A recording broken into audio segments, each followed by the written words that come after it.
January 6, 2021, and that attack on the U.S. Capitol is part of the greatest threat to American democracy since the U.S. Civil War. I don't say that, to exaggerate.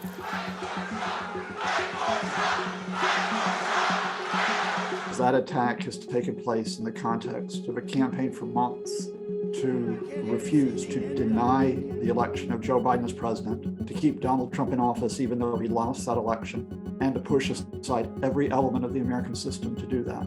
We will never give up. We will never concede. It doesn't happen. You don't concede when there's theft involved. The House Committee on the Capitol attack with Democrats and 2 Republicans was impaneled last year, not to cast guilt immediately on Donald Trump, but to first and foremost establish what happened. We're going to be guided solely by the facts of what happened on January 6th in the run up to that tragic day and what has taken place since. Now, the headline about what has happened in the hearings of the committee in recent months have been those who have refused to cooperate, refused to testify or provide documents. Some of them have been held in contempt of Congress and face criminal charges. The important fact is that many others have testified. There have been scores of people who had some connection with events on January 6th, whether it be Trump's maneuvers, whether it be the rallies, the Stop the Steal rallies, and those who were at the Capitol.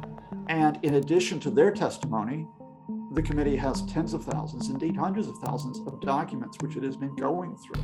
It has reinforced that public body of knowledge with further documentary evidence, with emails as well as testimony to detail that this Capitol attack on January the 6th was not just a singular event, it was part of a months-long campaign to overthrow the election. 6 current members of Congress were involved in the attempt to block Biden's certification. I just also want to remind my colleagues what one lawmaker texted to Mark Meadows after the January 6th attack, and let me quote, "Yesterday was a terrible day. We tried everything we could in our objection to the 6 states. I'm sorry that nothing worked," end quote. It's not only those congressmen who are working with the Trump team, but we have others like Trump's very good friend, the Fox TV host Sean Hannity, who is talking to them about the plans, is telling them, you're going too far now. And then on January the 6th, Sean Hannity says, Trump has got to stop this. Trump has got to stop it. But Trump didn't. A democracy has to be protected. It doesn't just stand for itself. It relies on its people, it relies on its institutions, and it relies on everyone respecting the rules of the game.